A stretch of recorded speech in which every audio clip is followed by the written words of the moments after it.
Alright, my good friends over at YouTube. We're back here on the Ninja 250, and by we, I mean you and I. Matt's not here. He's home because, he's got, like, a life, too, or something. Something about a wife and, like, how I'm stealing him from her. But, she'll get over that. So, I found our stuck valve. The rocker is just a touch off on this one valve. So it's not closing fully. We were getting a little blowback on one of the valves, and I was like, the hell? And we weren't getting any compression.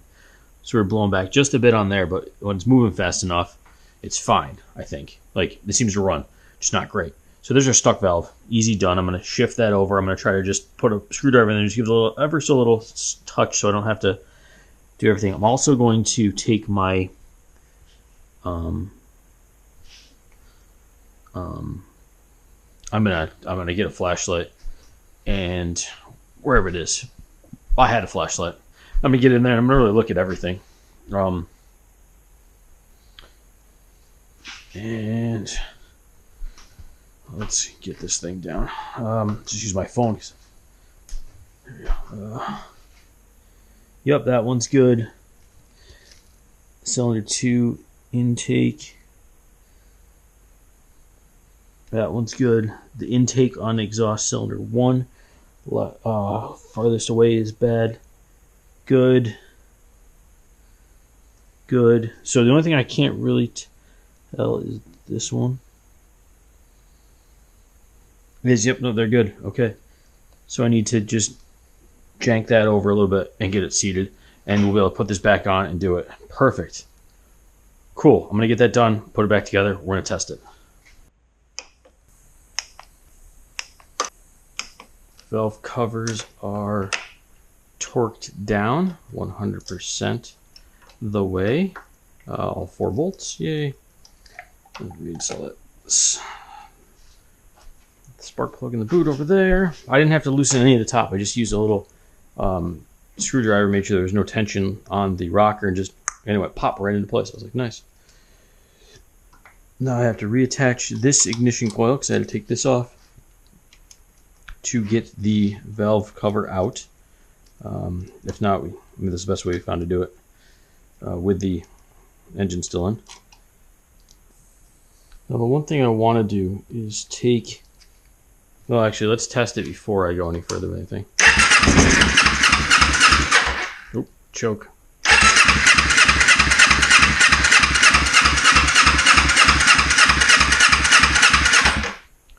It might be out of fuel. We didn't refill it, so might be bingo for fuel. Trust me. All right, let's put the tank back on. I really want to fire this thing at least once. Make sure we're still good. I didn't unplug anything else, right? Nope, I didn't.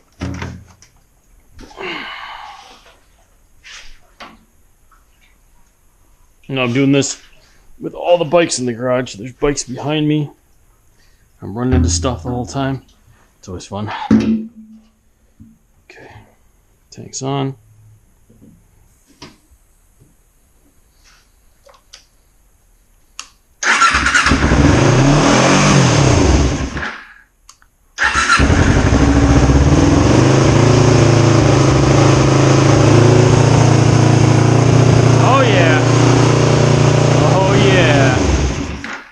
So much smoother now. Awesome. It sounds like both cylinders are now firing properly. We are going to call that great for tonight. Quick little thing.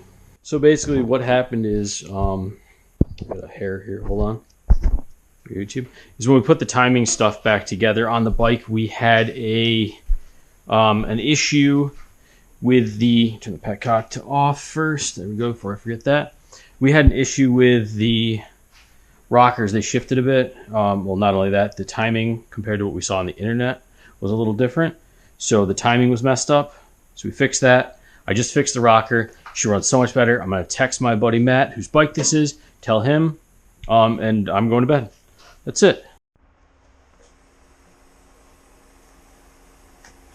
Good morning, YouTube. This is a list of things to do with the Ninja 250 today, which we're about to work on. Stuff in car, piping. Yup, air compressor shot. Yeah, we got a lot to do today. This is my notebook for the week, my planner that I like to use and write down what I'm doing. Yeah, so we've got sprockets, we've got covers, we've got cowling brackets, we've got turn zooms we got to work, we got to rework the idle, we got to do a whole bunch of stuff on the Ninja 250. So, first off, I'd like to thank all the people that are watching this right now. Really appreciate you guys. It's nice to see my analytics moving in the positive direction. We also are going to continue doing work all throughout the winter on stuff, maybe in here, maybe in the basement, whatever. I got to replace this O-ring in there. It should be 16 millimeter. And if I can find my calipers here somewhere, I just want to verify this. This is what I'm looking at here. There it is. You guys saw it before I did. Calipers aren't in there. Well, okay, well, let's verify it 16 millimeter by taking a 16 millimeter and just 16 millimeter.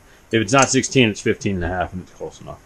But the only place we're leaking any coolant is there's just a little bit of puddling right here where it goes in. We removed that at one point because there was dirt and stuff in there, and the O-ring looked pretty bad. We were hoping it wouldn't fail. I'm going to replace this hose here.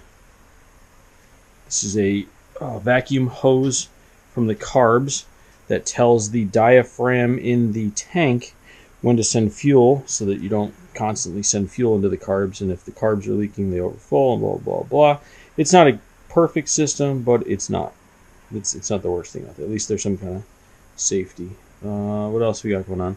Matt should be coming over at some point to work on this bike, but I can't wait any longer because I have a lot to do on this bike as well, the ZX-10R, and we'll get to that later. We have a coolant leak down here somewhere. We've got some coolant down here. This could just be spillage.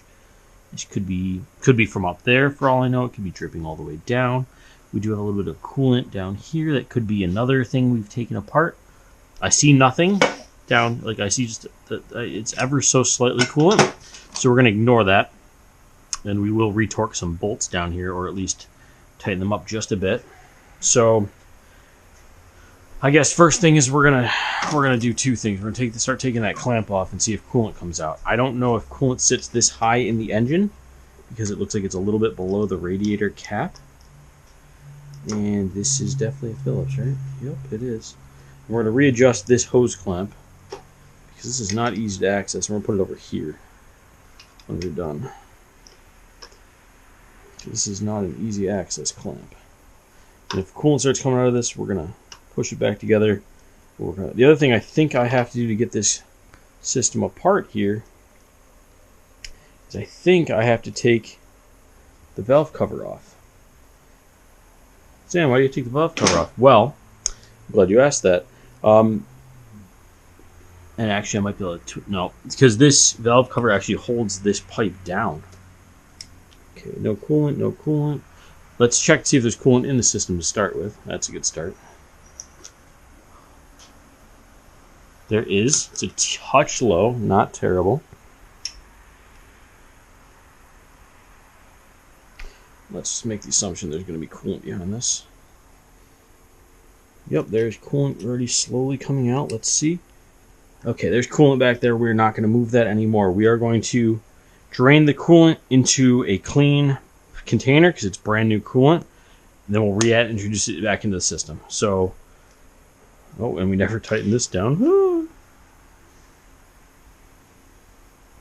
Found another coolant hose we didn't tighten, which is fine. Didn't leak out of there. That's good. So let me find a clean bucket around here, or a clean container. Oh, I know which one to use. I don't think it'll be large enough, though. It's literally my coolant measuring bucket. My 1/4, which I think this thing takes like 4 quarts. So we might have to fill this, empty it, fill it, empty it a couple times. Not the biggest deal. The coolant drain is down here somewhere. That one, I think. Doesn't look wet. Someone texted me. It's probably Matt saying he's on his way. Yay, or he's not feeling well.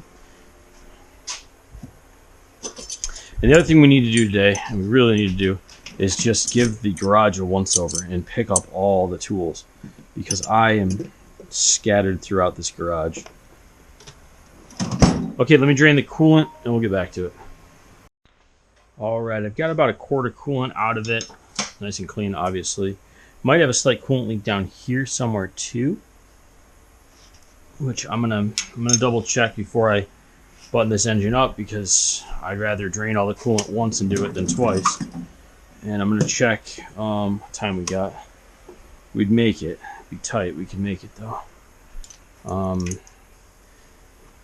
Gonna see if that is a coolant. I mean, it's right where everything is. I'm assuming the coolant's leaking out of right here.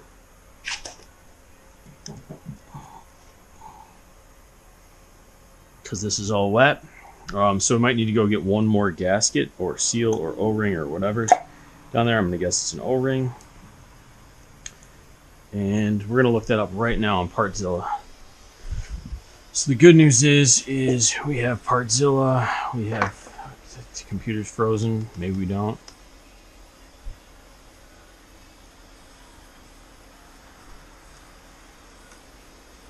Yeah, we're just gonna reboot the computer. So we'll get Partzilla up. We'll double check that before we put.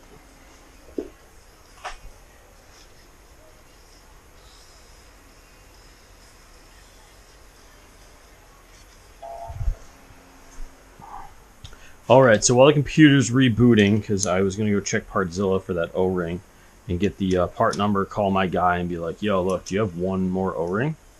And he'll be like, yes. And I'll be like, cool, we'll be on the way. We're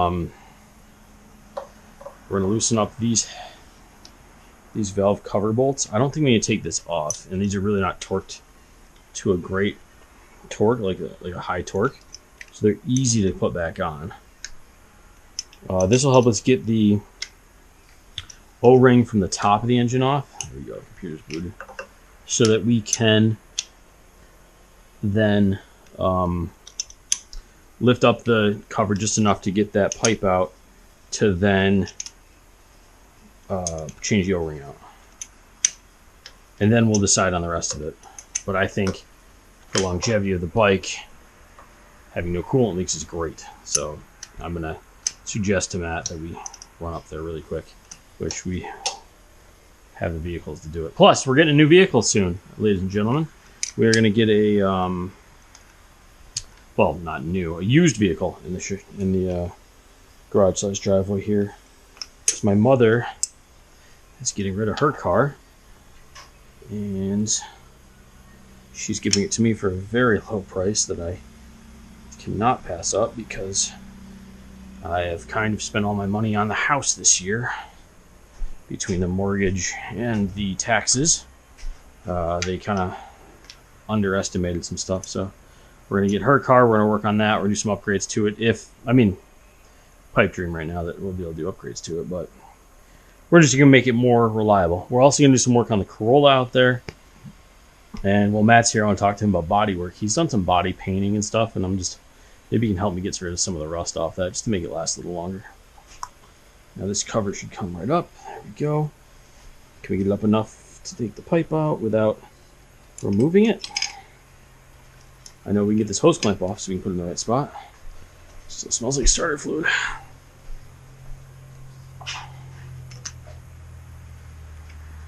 Zan, what's that cable hanging down next to you? Well, that, ladies and gentlemen, is a...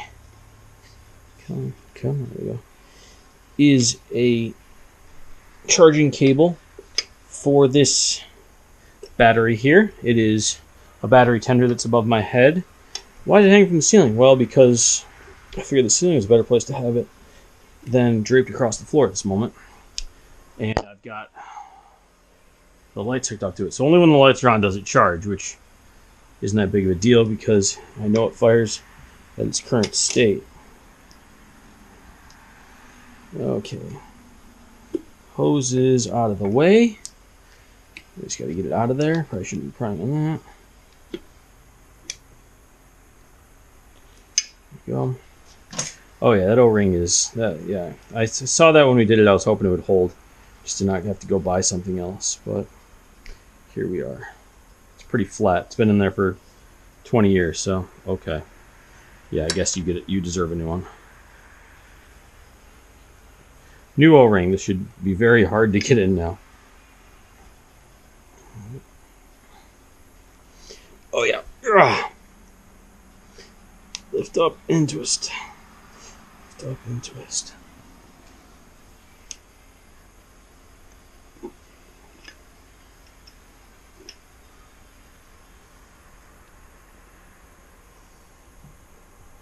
Okay, O-ring is replaced. Now we have coolant all on my tools. That's great. Another reason I need to clean up after myself. Now I have to get an extension so I can get down on top of those. And I believe we had those at 55 inch-pounds. That's something I'm going to have to re-look up. Some music playing over here. No copyright infringement, right? So we are going to go to the sockets. 5 away.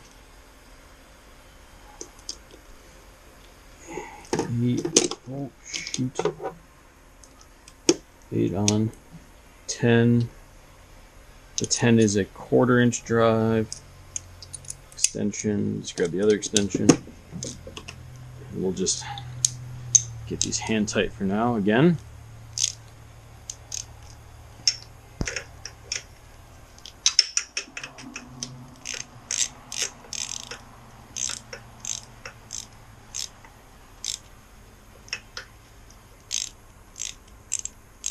Like I said, we didn't loosen these too much, but these might have 55 foot-pounds, not inch-pounds, which might be why I'm thinking about the other extension that I used before. But we've also been doing so much work on this engine, I'm starting to lose it. It's got spark, it just needs a carb rebuild, my ass. Okay, those are all tight enough for right now. Let's get on here.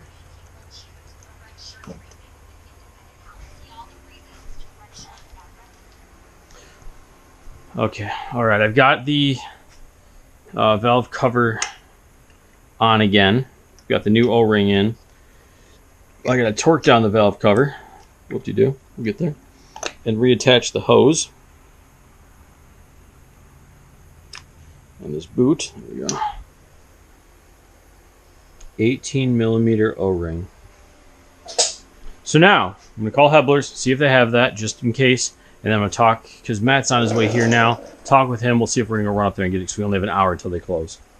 So it's going to have to be like, he gets here, we go. So, make a phone call. All right, phone call was made. We were informed that O-rings, just go buy one from the hardware store. No reason to run the, half an hour, 45 minutes up to Hebblers when there's hardware stores around the corner. I just wanted to verify that that wasn't going to, O-rings are O-rings. You think they're all the same, but whatever. He goes, dude, just go buy. Don't stop custom ordering O-rings from me. I was like, okay, that works. I just want to make sure we're good. Then I just wanted to verify, man. I want to verify everything's good. So we possibly need an 18 millimeter O-ring for down there, which is whatever. It did, when I wiggled it a couple times, it did have a little bit of liquid on it, which doesn't mean it's coming from there. It could be coming from somewhere else too, but I don't see another spot it could come from at this moment. And everything else above it's dry. So that's in there. That should be good. Let's see if I can. Yeah, I already got. There's already a drip there. So it's coming out of there. Okay, so 18 mil O-ring, another $1. Whoop-de-doo, or whatever the part stores call, or the hardware store costs. Next thing on the list is I'm not putting more coolant in it because we're gonna have to drain down to there now, which means I gotta take that off. Which means we gotta do that. We're gonna tighten up sprocket bolts, which I don't want too dirty hands when I touch this book. This book's supposed to be nice. Why'd you write all the stuff you needed in a nice book if you're going to bring it to the garage? Shush. Install sprocket cover. No. Install front sprocket torque is 87 inch-pounds. Easy. 87 inch-pounds. Yeah. Torque wrench. Beautiful.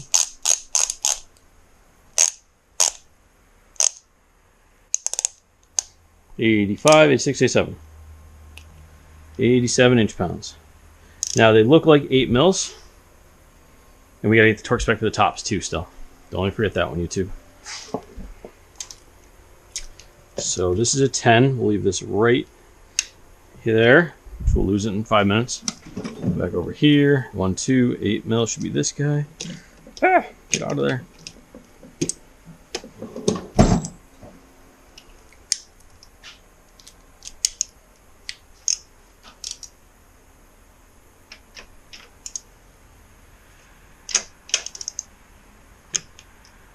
That one's already torqued.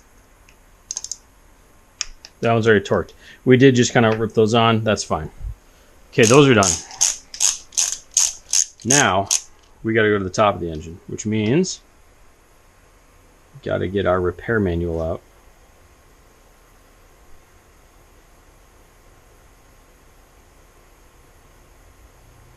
The only thing on this computer is service manuals and information. Coolant filling, done, easy. We didn't lose a lot, so I'm happy about that, but I also want to make sure we are completely sealed up. We need to go to top end, which is 4, chapter 4 in this book. There it is. T2 is 55, nope, T2, 87 inch-pounds. I shouldn't have reset this. Really? What's 55 then? T2, 87 inch-pounds. Okay, easy. That's 85, 7. Okay.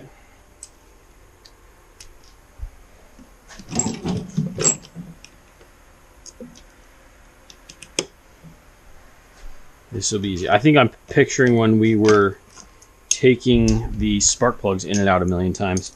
A long extension down in there.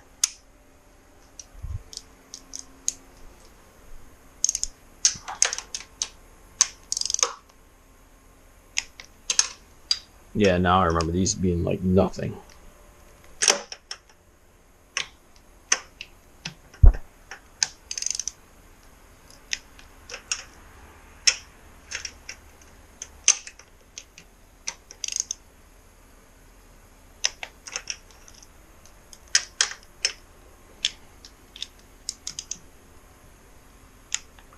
Okay, torqued, done. 87 inch-pounds. Woohoo! Now, next thing I want to work on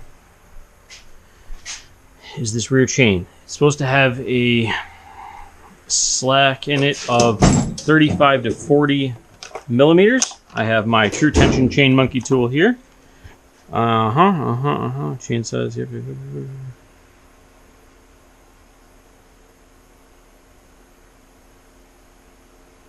Okay. Okay.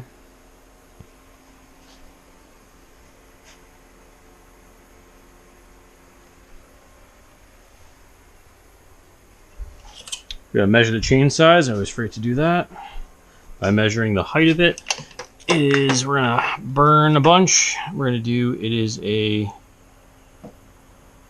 13 millimeter chain, it looks like. 1, 2, 3. So we're just on that size. So if we need we need to be at a 3 on this tool to get it in there, to get it torqued right. Good thing they have the chart, and good thing I kept the chart. I always keep it back in here because if not, I'd lose it. Handy little tool here if you guys don't have one. We're gonna put her up in here, and we're gonna tighten until we get the bottom of this has to meet the 3 line in there. And right now, this chain might be a little too tight for that.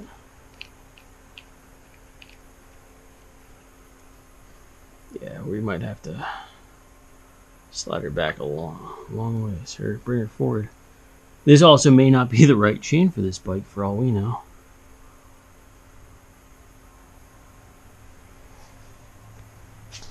Oh, there's the marking, the slide marking. Good, I found the markings. We need some tools. We need a 12. That's an 11. We need a 12.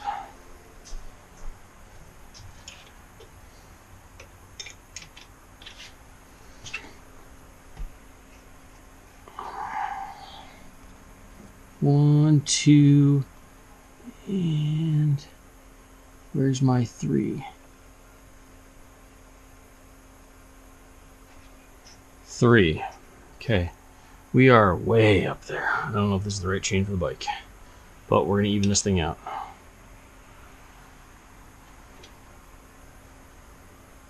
Okay. And we're going to tighten this up a bit.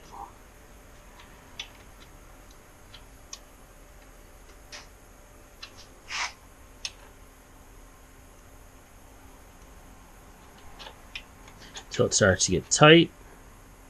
There we go. So we're at like 2.5 ticks.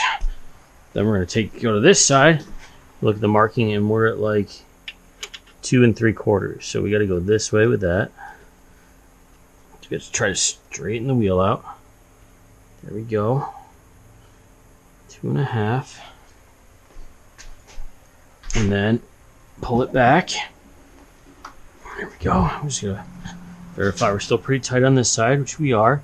And we're at about 2.5. Good. This should be pretty darn straight. There is a laser tool I have, batteries are dead, that would help us straighten this just a little bit more. But for today's adventure, we should be chain slacked within spec. And we did clean this chain once already when we bought it. It is a little dirty still. And I'm going to get one more cleaning before we go really on any rides. So, 2. Okay, there we go. Just make sure we're tight. And 1/2. Just give it a little tighten. It should be good.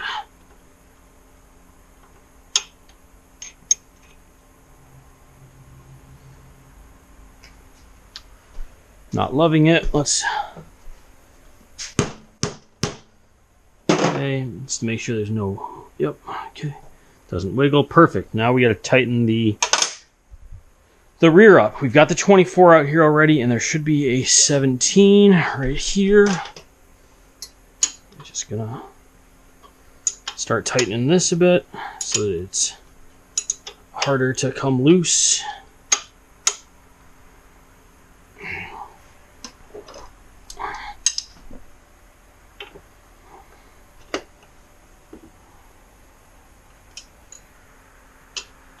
And then I'll have to get a torque wrench out because I forget how many foot-pounds we need for this, but once it starts getting a little tighter, which it is, we'll go get a torque wrench.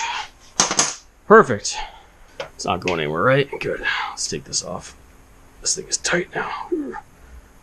Okay, this should, I'm not saying does, provide correct slack in the chain. If not, we're going to be so darn close. Guess who's here? Another Subaru. Okay. I'll put that 21, 25, 21, 25-ish. So that's 40 right within spec. Beautiful. Matt's here. We're good to go.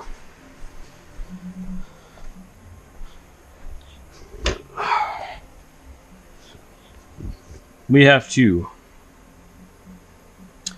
torque rear axle to 80 foot-pounds. Easy. Easy. 80 foot-pounds locked. 17 locked. Bench grinder locked.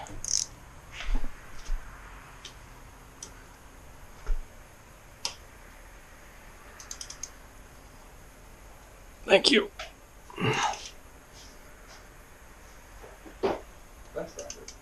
Love you. Dying wire wheel, but the tiniest bit of life left in it. So I've definitely used these wheels to the metal before. Got it. And that's it. Whew, love you. Rear axle is torqued down. New O-ring is back in. Some coolant lost due to drippage from something. So we need to buy one 18 millimeter O-ring still. Hebler's confirms we don't need a Kawasaki one right there. We just need an O-ring. So any part store. All right, we are nearing the end of this project here. We've got everything back together. Matt's tightening up a couple bolts. There's a couple bolts here and there that are missing. I think we've got like one here, and there's like a couple other just cover bolts, but nothing leaks yet. So we're gonna roll with it for right now. And now we get to put body panels back on because we know this runs 100%. Oh, is this the? Oh, that's the. Okay, we're gonna have to zip tie that up. It is zip tied here. Yeah, but here, so it doesn't Yeah, do that. do that somehow. We'll have to zip tie that up in a different way, or maybe even back around that. And then we're gonna put a gas tank on and a seat and fairings, and this thing will go for a ride. Today, it's going. I don't care. We're there. There's like 2 things left on the list, which is check the tire pressure and wire stuff. And the wire stuff is kind of in my opinion right now, is a thought of let's get it together and running and make sure things work, and then rewire some of these end caps as we need to. So yeah, next I can get more zip ties, dude. Zip ties are cheap.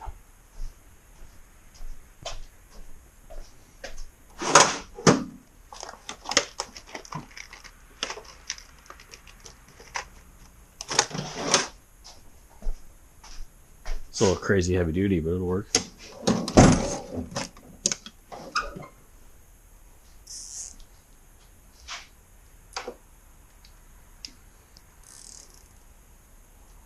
And I really do I'd love to get a clear fuel filter at some point.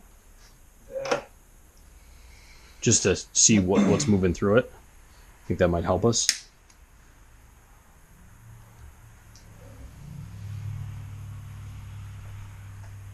Did we have tank bolts? Held the tank on? Pretty sure we did.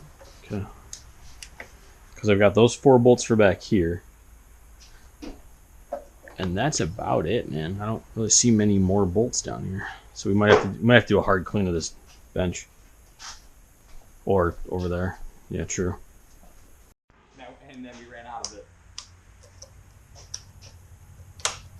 Okay, I'm gonna loosen this side. Just hold it upright for me. So, It's because we don't have any straps on it. And then because there's coolant and stuff on the table, just don't go fast because you don't want it to slip out on you. And if we find a bolt underneath the front wheel, I'll be really happy. Okay, you should be good to go. All right, YouTube, moments of truth.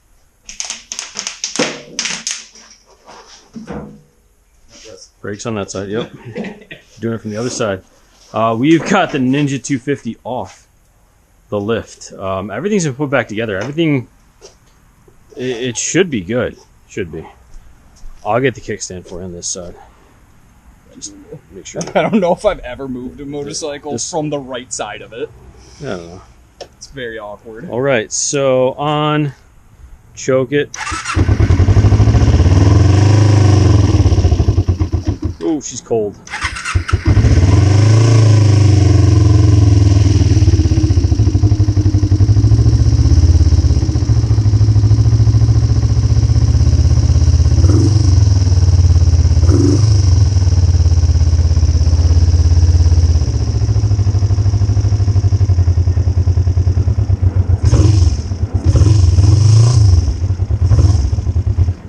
Wrong way with it.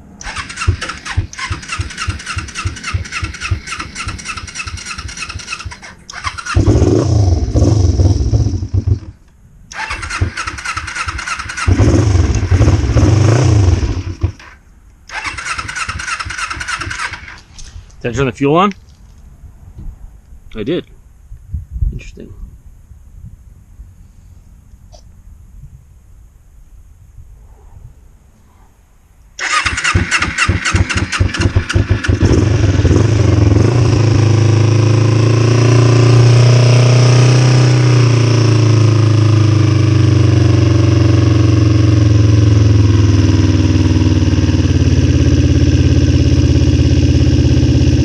We'll let it idle at 2,000-ish for now. Oh, maybe not.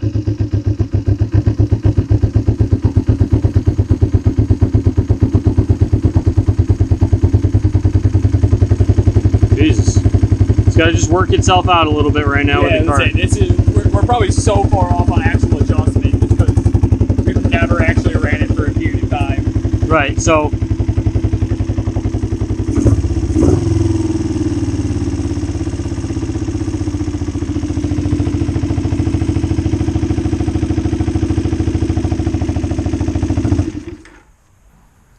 Well, she runs, she goes.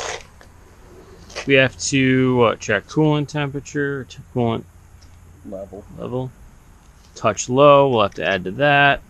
Yeah, and we should double check a couple of things with the carbs too. That might be fuel to air might be wrong. She was hanging there for a bit, which seemed weird to like rev up to 5,000 and just sit there. So fuel to air might be a little off. You're pushing out a bit of smoke from the exhaust.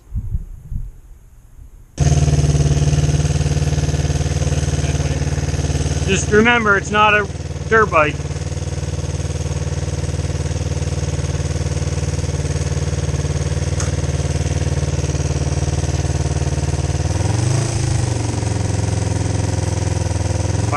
Find the sweet spot.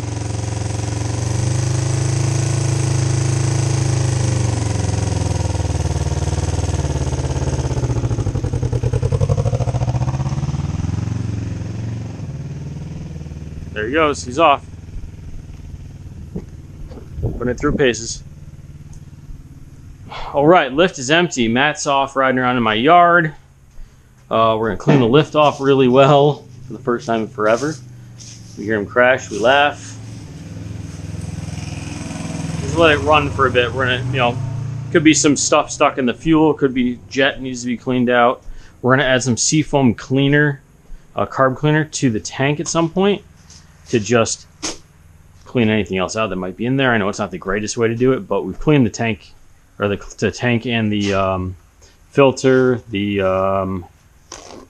carbs, the bowls, everything's been cleaned several times, so I don't feel like it's an issue in there.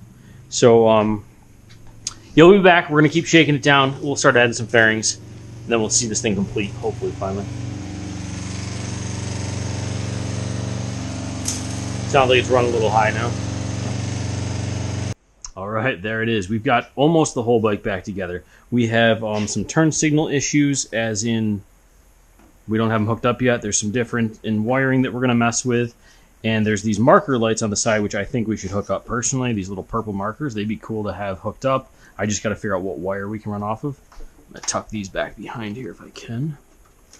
Turn signal wires so that they're not out. Actually, just go up and down. Done. And we're going to go for a little test ride. We're going to bring it over to a parking lot right around the corner from the house and just run it around in the parking lot just to, A, let Matt play with his bike a little bit because it's been so damn long, and B, just to see if anything comes loose. Give it a little shakedown as we go. Yeah, it didn't love me. No, it does So not line up right. No. I tried to get it. Low on the top side. And if you look at this side, the bolt's still in there, but there's no head left to it. Yeah. So, like, new turn signals are obviously needed. Yeah. We need bolts for the mirrors. They didn't come with the bike. I didn't think I had... Actually, wait. Hold on. Where's the box? Right here. This guy. Where's the bag? No, I have an idea, but I think they might be way too big.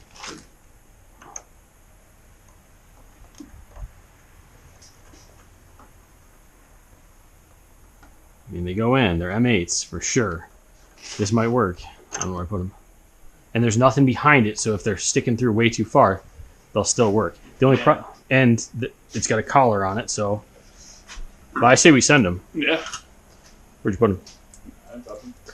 You were moving around. That was the joke. They're on the workbench, remember? I didn't. So. Shut up. Shut up! I already knew it when I did it. Fucking word. I was thinking it though. Can you give me just a splash of WD on this, because you know how these threads have been. Oh yeah. I said everything lined up, but I don't want to move. Oh, Matt, premature lubrication. Got a little excited. Got a little excited around my bike. So this will give the whole fairing system. So much more stability. Yeah, so much more, because the bracketing up front is really held. Oh yeah, that's gonna go nicely in there. Well, and honestly, these are spare bolts from a lowering kit for a Ninja 300. They can stay right where they are for all I care. I do not want these back. Fuck yeah. I've been moving around the garage a bunch of times. I'm gonna tighten these. Just enough to shatter the fairing. Nope, not enough. Just enough not to shatter the fairing. So yeah, they probably stick down in there, but I can't see them, so I don't care. Solid. I can't see shit. We got to tap one more bolt on the gas tank because the threads are kind of garbage. it's this one on the other side, and then I think at some point, Matt, if we keep the bike all next year, maybe like just go to the hardware store and buy a bunch of bolts that match, or we could compare what the cost of bolts are from Kawasaki for the actual bolts, because they all still exist. They're all just fairing bolts. Yeah. And it might be like, okay, it's $4 more for the exact ones, like because bolts aren't that expensive through Kawasaki. Yeah. You just got, and I know how to order, so. Can you hike this up a bit? There we go. Maybe I should loosen the other side a touch too, and then realign and retighten. Let me get this one in there pretty good. So I'm gonna ride this down to the parking lot because I have a motorcycle license and Matt doesn't.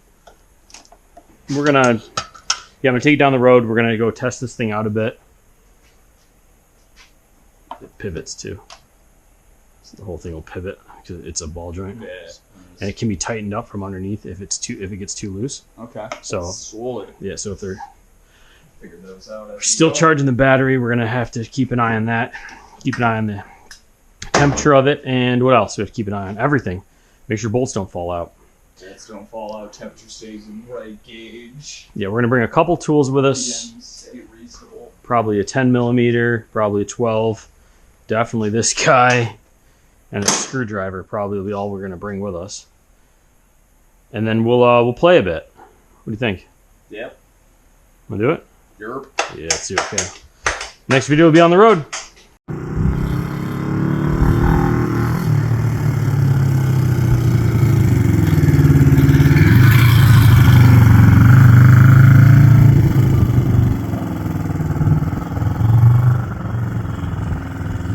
She's running.